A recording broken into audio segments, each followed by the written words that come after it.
বিশ্বকাপে বাংলাদেশের খারাপ পারফরমেন্স ছাপিয়ে দেশের ক্রিকেটে আলোচনায় ভারতের বিপক্ষে ম্যাচে তাসকিনের টিম বাস মিস করার ঘটনা। সেমিফাইনালে খেলার সুযোগ থাকার পরও চেষ্টা না করা, সুপার 8-এ কোনো ম্যাচ না জেতা কিংবা ব্যাটারদের ব্যর্থতা, এসব ঢাকতেই কি সামনে আনা হলো তাসকিন ইস্যু? সে যাই হোক, দলের গুরুত্বপূর্ণ অভিজ্ঞ ক্রিকেটারের এমন কাজে ক্ষুব্ধ বোর্ড।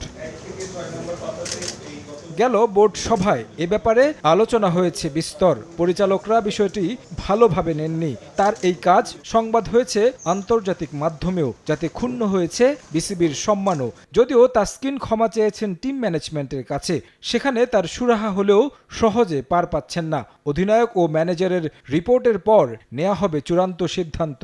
রিপোর্টটা আসার পরে কোথায় শর্টকামিংস আছে, এটা তো সবার সাথে আলাপের বিষয়। শর্টকামিং আছে, তারপরে ডিসিশন নেবে। ক্রিকেট অপারেশন তো আছেই। ডেফিনেটলি আমরা ভেরি সিরিয়াসলি টেকিং যা শর্টকামিংস আছে সেটার মধ্যে। It is not acceptable. ভবিষ্যতে যদি না হয় সেটার একটা সলিউশন করবে। নগদের কাছে সব গ্রাহকই প্রিয়, তাই তো সারা দেশে ক্যাশ আউট চার্জ সবচেয়ে কম।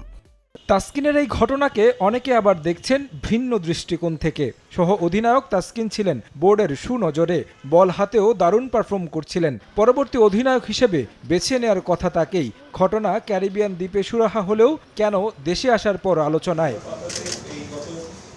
তবে বোর্ড এই ঘটনা থেকে কঠোর বার্তা দিতে চান তরুণদের। শৃঙ্খলা ভঙ্গ করলে যে কেউ পার পাবে না, তার দৃষ্টান্ত হতে পারে এটি। তাসকিনও আমরা জানি তো একটা fantastic player, world class player.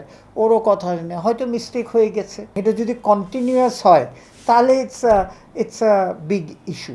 আর এটাও মেসেজ টু ইয়াঙ্গার জেনারেশন যে এটা ইজ নট অ্যাকসেপ্টেবল। বর্তমানে লঙ্কান প্রিমিয়ার লিগে খেলতে শ্রীলঙ্কায় রয়েছেন তাসকিন। শিগগিরই হয়তো জানা যাবে তাসকিনের ঘটনায় কি সিদ্ধান্ত নিচ্ছে বোর্ড। তারেক হাসান শিমুল, সময় সংবাদ, ঢাকা।